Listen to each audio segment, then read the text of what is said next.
tentative. I think those are divers. There's Troy. Okay, let's give our dive spotters a round of applause. Troy and Brandon, thank you.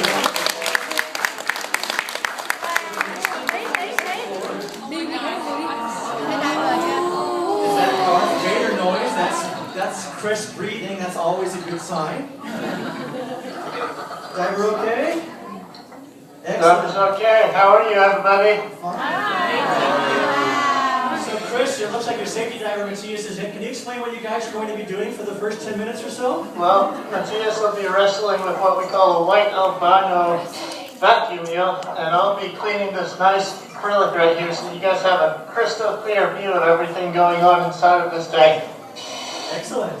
And did you have a shout out to make before I let you get busy with work? Sure do. I've got a bunch of friends and family here. I'd like to say hi to them, as well as a bunch of friends and family tuning in for my last dive here at the aquarium online. I'd like to say hi to everybody. So I'll begin a nice wave to everyone in Germany that's tuning in today. And we're making a good show at Chris's last time. And it just goes to show, no matter how many PhDs or MSs you have after your name, you have to come to Birch Aquarium on your own lunchtime and do the windows. So, how many people have watched, or actually, let me say hello again. Hello, everybody. Hello. My name is Wes. I'm the I work for the Public Interpretive Department here at Birch Aquarium as a volunteer naturalist and docent. And the Birch Aquarium, of course, is the Public Interpretive Center of the Scripps Institution of Oceanography and the Graduate Marine Science programs at the University of California at San Diego. And Chris is engaged with the Garibaldi right now. And on behalf of the volunteer staff and faculty here, I bid you welcome to the Birch Aquarium and to our Kelp Dive Show. How many people here have watched a show on television about jungles or forests on the land on the Discovery Channel? Basically, excellent.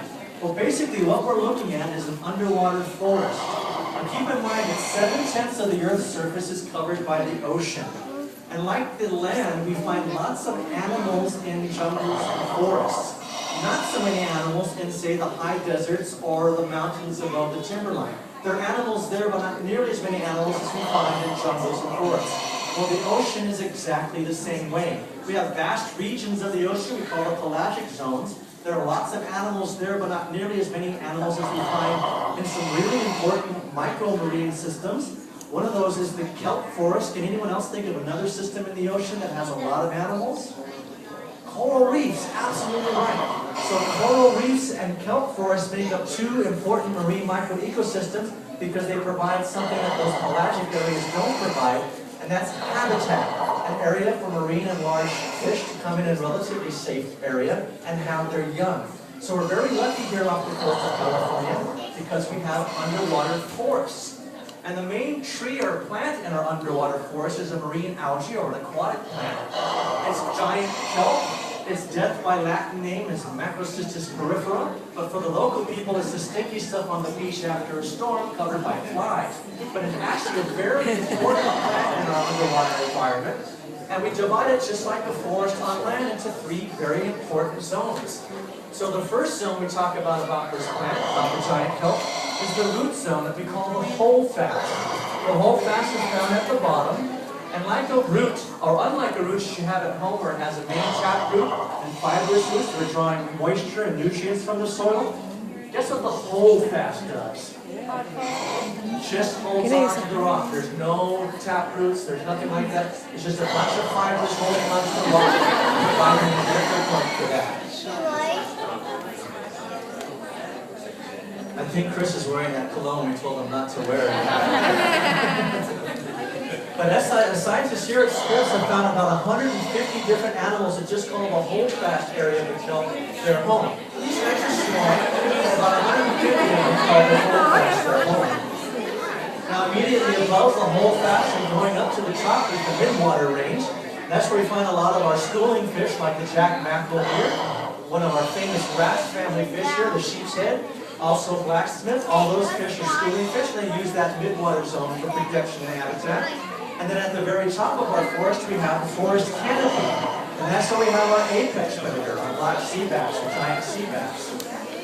And like I said at the beginning of the show, she is the apex predator in this environment. So if we were to participate in the show on a discovery called Life After People, and we all disappeared for about 2 months, and then came back to the aquarium, we had one very happy sea bass, a couple of moray eels, and not much else left in the tank. So she would take care of the rest. Now, talking about the kelp forest, it is a very important aspect of our coastal feature here in California, but it only survives in a very narrow range of environmental parameters. And they are very important to its survival and health, and we're very lucky here in San Diego that we meet that environment pretty much all year round. We find kelp forests what we call the marine magic zone. That's the zone from about 3 meters down to 30 meters, or about 10 feet down to 150 feet of depth. We need a rocky substrate, something for that root system to cling onto and a hold fast to. So we don't find kelp forests on sandy bottoms, we need rocky bottoms for the kelp forest. We need nice clear water because it still is a plant relying on primary production, so it relies on photosynthesis or sunlight. We also need cool water. It thrives and survives on temperatures below 60 degrees. Between 60 and 64 degrees, it starts to get a little bit in that danger zone and starts to shut down its growth. And above 67 degrees Fahrenheit, it'll actually start to slough off the canopy, leaving the healthy plant down deeper where the water is cooler. Water temperature today for divers is ambient at 61 degrees. For California divers, that's bathtub water. It's very warm, so I don't want any complaints about the water being too cold in there. So we need all those areas. The last thing it needs is a strong surge to keep those nutrients flowing up through the canopy and through the midwater zone. So if we have all those conditions, good, clear, clean water, cool water temperatures below 64 degrees Fahrenheit, nice rocky substrate, good depth, good ocean surge and nutrients churn, this plant is one of the fastest growing plants on the planet. Anyone want to venture a guess as to how fast giant kelp grows? Someone said it over here, I heard it. Pretty close. I heard 18 inches, about 20 to 24 inches a day, about 2 feet a day. That's a significant growth. So we could actually put a couple tanks on the back of Chris and he can kind of go prenatal and watch the canopy grow all day if you wanted to do that. But we won't ask him to do that even at 61 degrees. Now, I did take a quick survey about asking who came from where this afternoon, and I wanted to prove to everybody, but specifically to those who don't live next to the ocean, that we do depend on the ocean every single day. So who in here is a current, past, or potential starving college student relying on macaroni and cheese out of the microwave? Okay, not a lot of you. Who brushed their teeth this morning? Almost everybody brushed their teeth this morning. That's great. Those products, toothpaste, macaroni and cheese that I mentioned, are any product that requires a velvety texture or a smooth texture on the tongue, probably gets that from a product that is harvested from kelp. So a little bit of a Google homework assignment for you is to look at your ice cream, look at your makeup, look at your toothpaste, and if you see the words and the ingredients alginic acid or alginate on there, that is harvested from kelp. So no matter where we live, we depend on the kelp forest every single day.